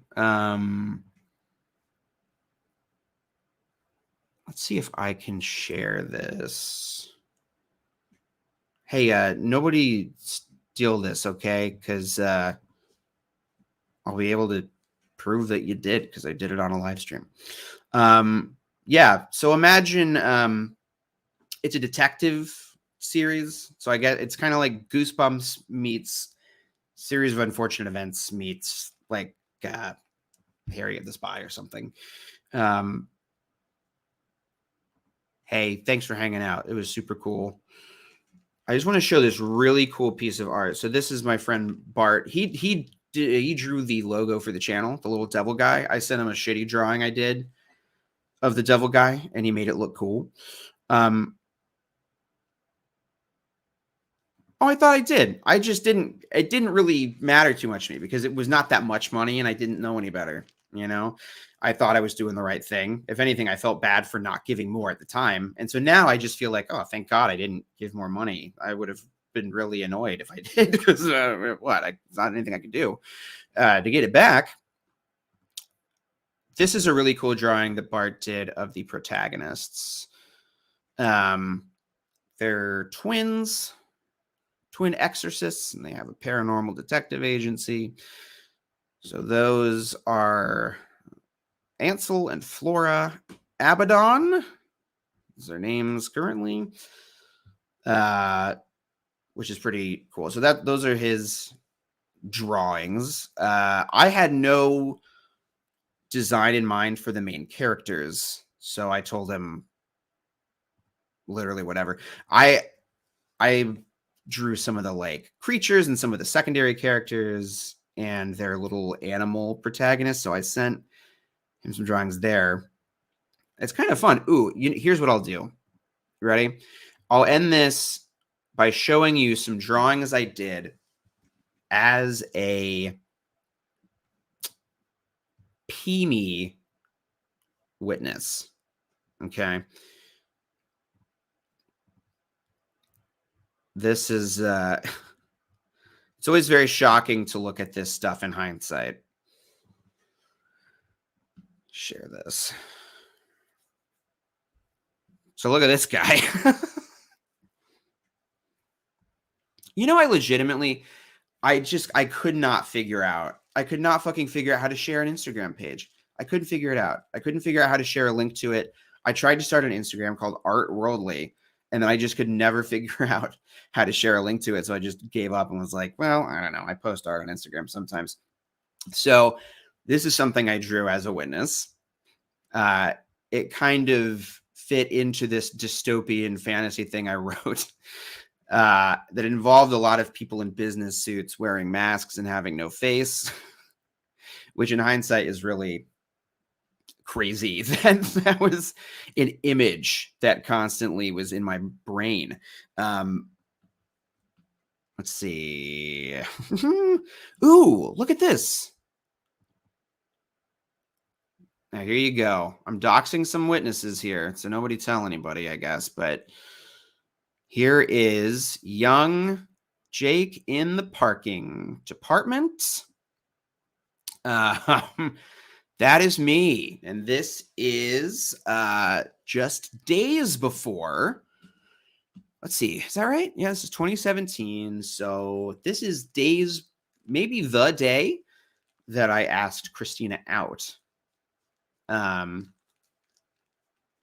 she said yes. So I was very happy. We knew that we liked each other, and she came and visited the convention I was at, even though it wasn't her convention.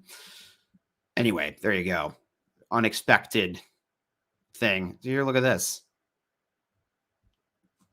Marionette string. Yeah. Just the kind of normal shit that I was. I'm like, doesn't even this feel kind of XJW-y? I don't know. Kind of does to me. I liked drawing like puppets and stuff. Lots of like evil ventriloquists and shit. She really would not like me showing this. But this is such a cute picture of Christina. Look at this. This is on one of our first few dates. And we had just said that we love each other for the first time. We were at the Ohio Theater watching an old silent movie with my grandparents. And the movie had a weird Q&A afterward that sucked and got boring. And so we both snuck out of there. Oh, man. Why am I doing that? You know, you get me high. You start streaming. And look, ooh, this is the last picture I took of myself as a single person. And there we are. There's your cute couple. We used to be cute. I should stop sharing this screen because I no longer know what is going to be on my on my iCloud. I was like, oh, I'll just scroll up until I find some art. No, but anyway, this was super fun. I'm now just totally bullshitting. So, yeah. Thanks for tuning in. Do more of these in the future. Thanks. And I think the only way to end this is with the full stream. This is the first, in my opinion, real stream that I've done since being back. The first one was weird and shitty. And this one, I think we got to bring back a very good introduction, which will now be our outroduction. Thank you. Be well. Do good work. And good night, and keep in touch. And in case I don't see you, good afternoon, good evening, and advice. Advice?